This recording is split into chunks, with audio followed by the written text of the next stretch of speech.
Hi Sue. Hi, Naomi. How are you today? Yeah, great. Thanks. Good. Yourself? Yeah, good, thank you. Yeah. So you've already consented to participating in this study, Yes. which we asked some questions today, and then we'll ask some more questions at 36 to 39 weeks. Yeah.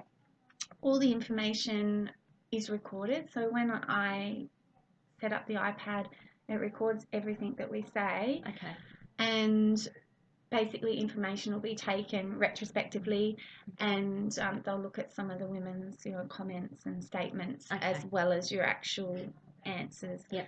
So please ask any questions as we go along. Yep. Okay. So on average, sorry, just give me a moment.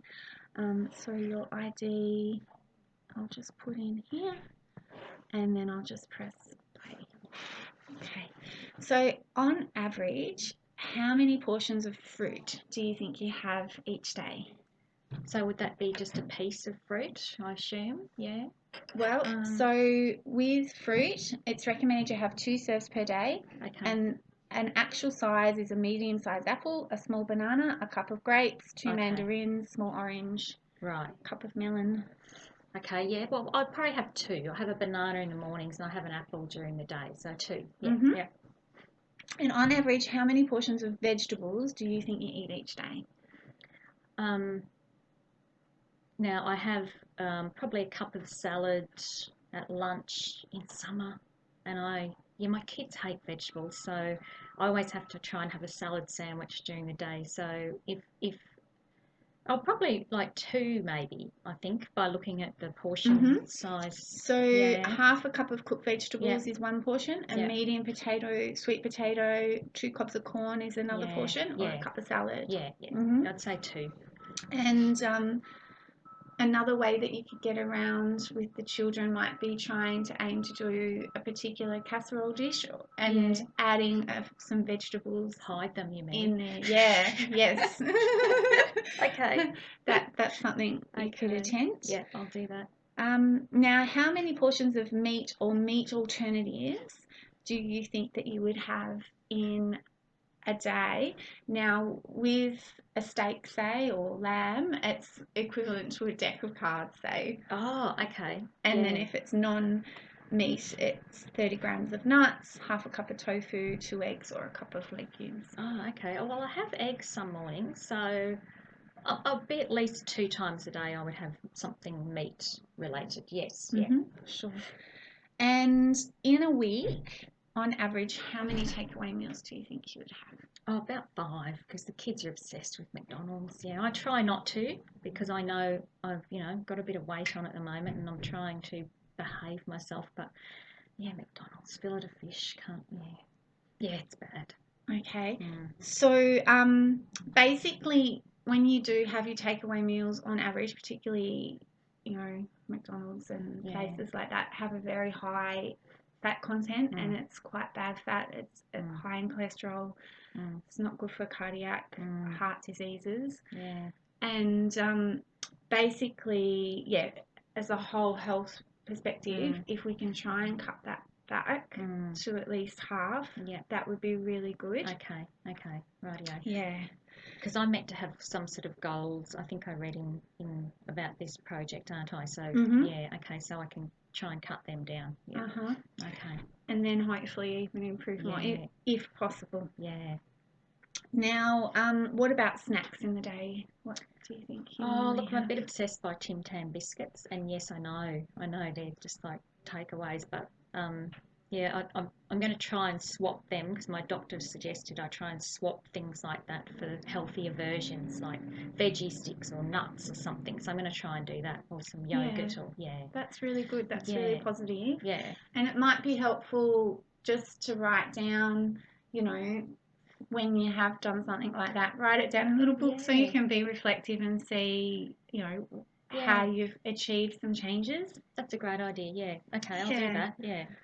Okay, so how do you feel about your current dietary intake, and are there any changes you think you'd like to do to improve it?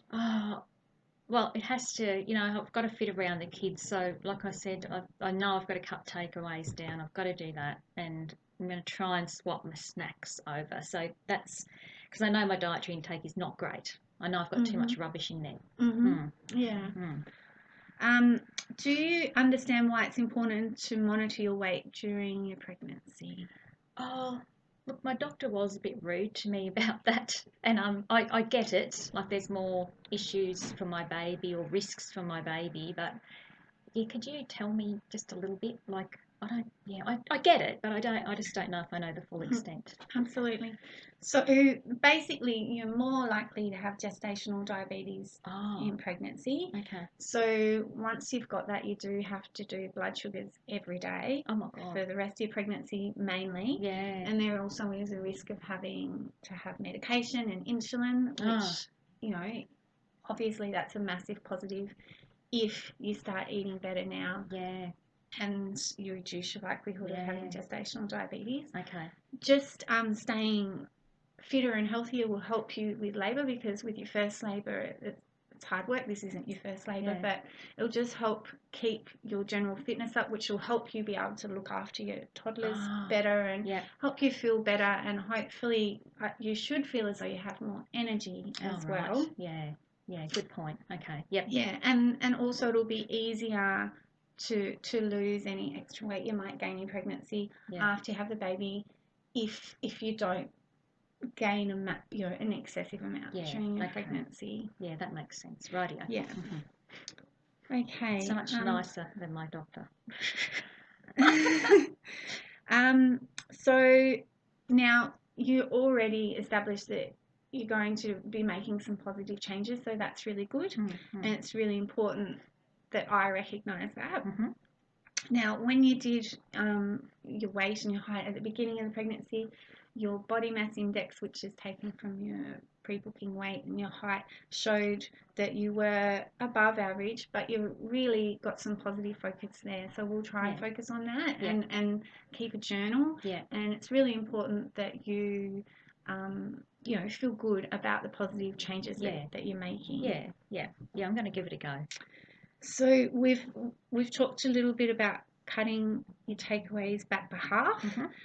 What other goals do you think that you'd like to have? Oh, my snacks. I'm going to put them in. Yep. And I like your journal idea. I think that's really nice. So, I think those 3 things would be perfect for goals for me, because I think they're doable. I think I can actually, Yeah, and then it would be great if we can aim for once to twice a week for the takeaway meals, by the end of the pregnancy. But we'll just start by half and see how we can go. So with exercise, how much planned or exercise would you do? Incidental exercise. So sometimes you might be running around after a toddler, or there's things that you're doing because you have to. How much exercise do you think you do in a week? Look, I've got a dog, and the kids are sick of taking the dog for a walk, so I do it. So I do that about 3 times a week, and that's probably 20 minutes or so. Yeah, so that's brilliant. That's really good. So you're doing exercise 3 times a week for 20 minutes, so that's brilliant. It's recommended, if you can, to do 30 minutes 5 times a day. Okay. Obviously, when you've got a family and you're working as well, it gets really difficult, and it's not daylight saving, so some people knock off when it's dark. So, that's wonderful. So maybe you could just increase that to 30 minutes or 40 minutes, the 3 times you're already doing, if that's easier. Yeah. Okay, good point. Or if you can add another dog walk in. But it's really important to focus on what you have done, and not put too much mental pressure on yourself of what you haven't done. Focus on what you have done and the positive changes that you have made is really important. Thanks. Okay. Right, well, thank you so much, Sue, for participating in this. And one of the midwives will go through more questions with you at 36 to 39 weeks. Okay. And and I think you'll do really well. Thanks very much, Naomi. Okay.